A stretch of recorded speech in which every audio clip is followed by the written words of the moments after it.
everyone, this is Tracy. And I'm Martina.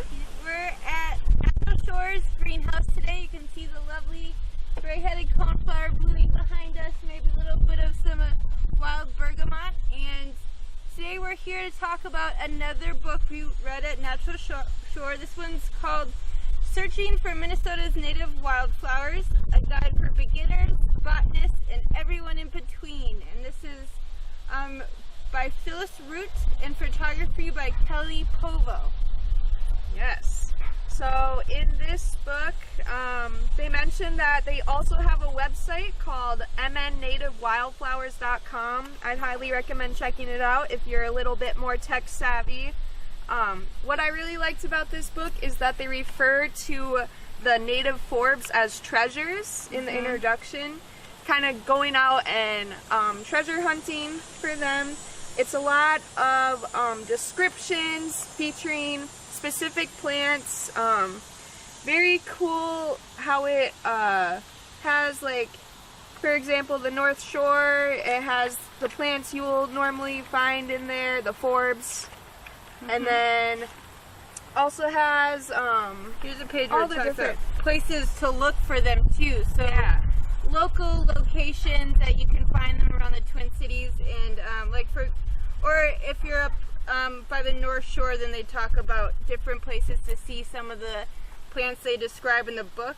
I also really liked how they have little pages that are the field notes, where it's kind of like their diary entries of where they've gone to find these plants and how that went, and it felt really familiar from some of the stories that we've talked about, where we find different plants with our friends or family, and just going out and discovering new places. They talk about going to state parks, scientific and natural areas, and it's really feels like you're with, as you're reading the book, friends or family, just going out and hearing their stories too of finding really cool plants.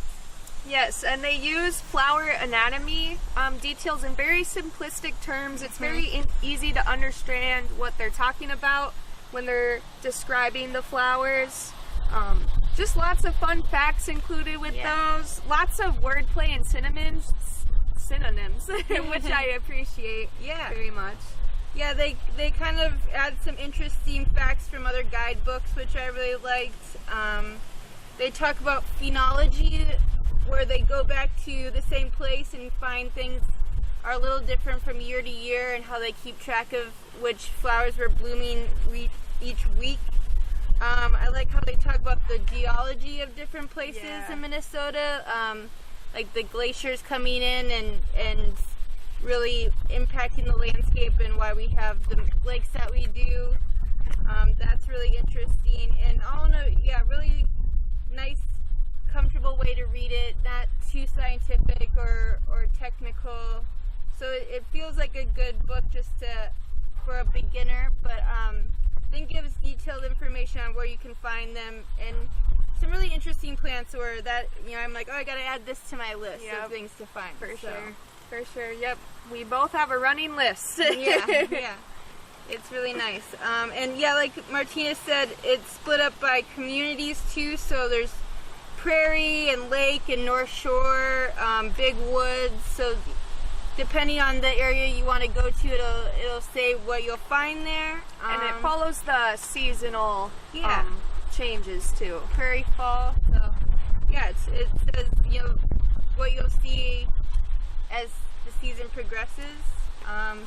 It also has a little guide in the back, where if you find a flower that's a specific color, you can go to the back and try to find it under its color. So there's red flowers, violet flowers, the yellow flowers, so that's kind of a helpful tool in the back. I liked how they talked about the Arctic relics that we have from when the glaciers were here, and they were kind of cut off from their other populations further up north. So that was really interesting. And I liked how they said too that when there was a species in it that they got confused with, they kind of own up to it. Like, we were confused about this. We know that it's a helianthus. It's just stories where I'm like, I've been there. Like, I knew something was a helianthus, but I didn't know exactly what kind, and it really personalizes it and makes it not very intimidating to go out and look for plants. So I thought that was really great, where if you feel like you've been intimidated before, pick up this book and get started, and it'll lay it all out for you, make it feel like you're on the journey with them and they're on the journey with you. So very personable. And I also kind of liked how they stress that you can find native plants kind of anywhere, like even in the cracks of sidewalks.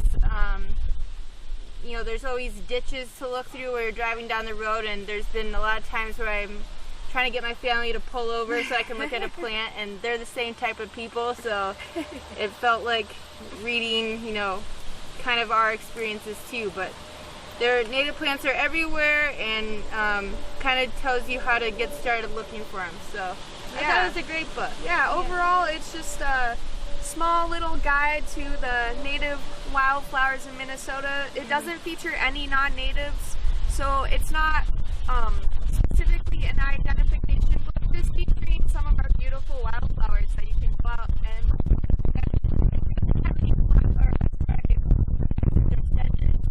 specifically flowers, but talks about how grasses are part of this community too. But I think this is a great book to recommend to people to get them excited about native plants, because it features a lot of really pretty wildflowers and natives. So yeah, I highly recommend it. I really enjoyed it. So thank you, Phyllis Root and Kelly Povo. All right, see you next time. Thank you. Bye.